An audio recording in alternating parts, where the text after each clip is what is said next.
न छोड़ो मुझे, घर लौट के भी आना पाऊं मां, भेजना। मैं इस वक्त उस मकाम पर मौजूद हूँ जहाँ इतवार की सुबह ड्रैग रेस में हिस्सा लेने वाले 2 कार सवारों ने अपनी गाड़ियां दौड़ाई और इसी ट्रैक पर एक कार सवार से गाड़ी उसके कंट्रोल से बाहर हुई और इस जगह फुटपाथ के हिस्से से वो उस गाड़ी ने आके टक्कर ली और यहाँ से पलंगती हुई इस तरफ जो लोग इस कार रेस को देखने के लिए आए थे उन पर चढ़ दौड़ी और इस अलमनाक हादसे में 3 खानदानों के 5 अफराद की जिंदगियों के चिराग गुल हो गए।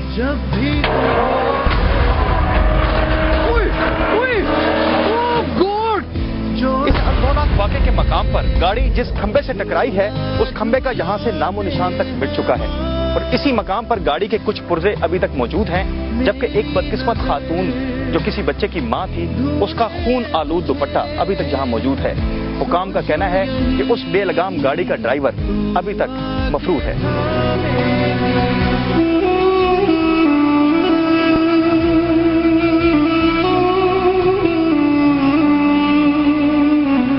इस अलमनाक हादसे का सबसे ज्यादा दिल गिरफ्ता और हैरानकुन पहलू ये है कि चेहरे पर संजीदगी समेटे 11 साला असफंदयार ने अपनी मौत की कहानी 2 रोज पहले ही लिख डाली। इसने अपने अंग्रेजी के पर्चे के लिए कार हादसे पर जो तखयलाती मजमून लिखा, इसका किरदार वो खुद था।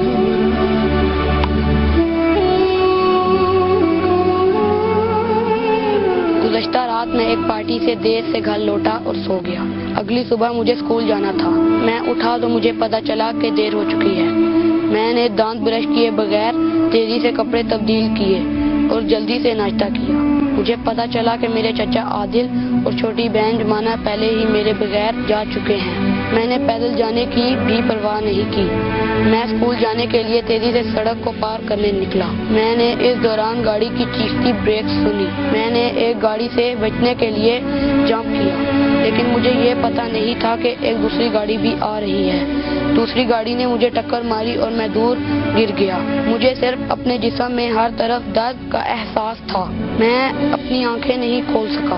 मुझे सिर्फ एम्बुलेंस के सायरन की आवाजें सुनाई थी। मुझे ले जाया गया, लेकिन मैं नहीं जानता कि मुझे कौन लेकर गया। मैं बेहोश हो चुका था। जब मैं उठा तो मैंने देखा कि मुझे कोई बड़ा जख्म नहीं आया। मैंने अम्मी और अब्बू को इर्द गिर्द कुर्सी पे बैठे देखा।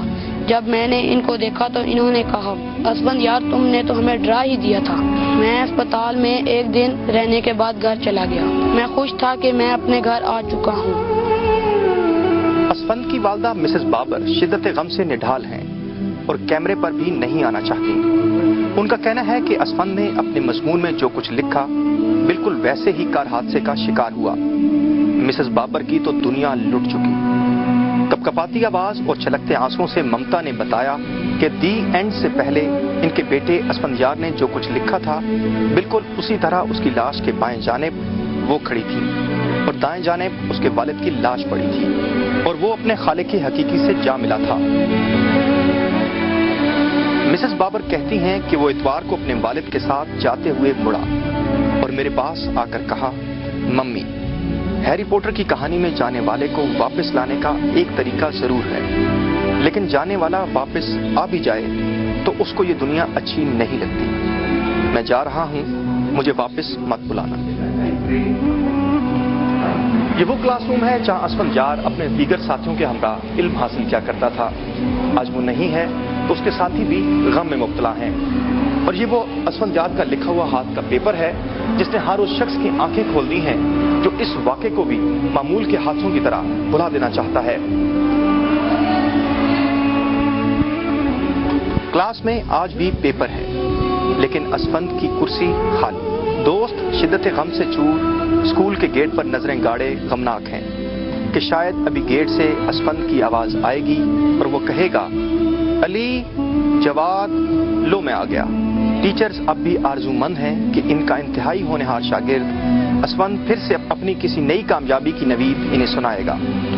जिन सीढ़ियों से चढ़कर असफंद अपनी क्लासरूम जाया करता था, अब उसके कदमों की चाह कभी नहीं सुन पाएंगे। असफंदयार अब इस दुनिया में नहीं, लेकिन इसने अपनी मौत से 2 दिन पहले ही द न्यूज इस्लामाबाद के एडिटर के नाम एक खत भी लिखा اور وہ بھی تیز رفتار ڈرائیونگ کے نقصانات اور اس کی روک تھام کے لیے تجاویز پر۔ لیٹر ٹو دی ایڈیٹر میں اسفندیار نے یہ پرزور اپیل بھی کی ہے کہ اس کا یہ خط ضرور شائع کیا جائے۔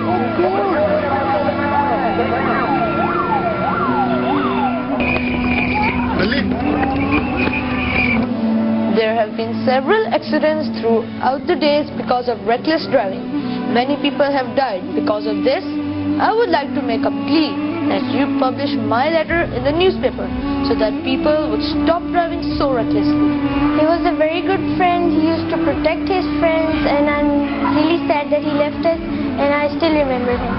Asfandiyar was a great friend, and I still don't believe that he has left us so early. Mathematical genius تھا، کریٹو رائٹنگ آپ تو اس کی دیکھ ہی لی ہے کس قسم کی لکھتا ہے کہ فلالیس لکھا ہے اس نے، اور جیسے ایک اسپریچول کنیکشن کے ساتھ لکھا ہے۔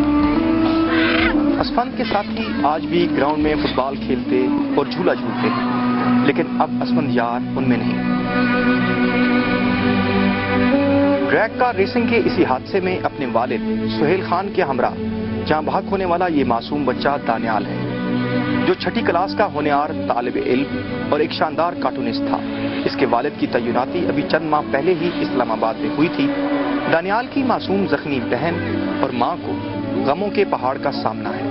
حادثے کا 5واں نشانہ خوبرو جوان MBA کا طالب علم محسن ہے، جو بڑی جوانی میں والدین کو اپنے سنہرے مستقبل کے خواب دکھا کر غم دے گیا۔ معصوم اسفندیار کی تحریر کے الفاظ شوق اور تیز رفتاری کی خاطر دوسروں کی زندگیوں کو داؤ پر لگانے والوں، قانون کے رکھوالوں اور اس المناک حادثے کے ذمہ داروں کے لیے نہ صرف پیغام ہیں بلکہ باعث شرمندگی بھی ہیں کہ ہماری آنے والی نسل کی سوچ کیا ہے اور ہم انہیں کیا دے رہے ہیں۔ کیمرامین سلمان قاضی کے ساتھ آصف علی بھٹی، جیو نیوز۔ یاد بھی تجھ کو آنا پاؤں ماں، کیا اتنا برا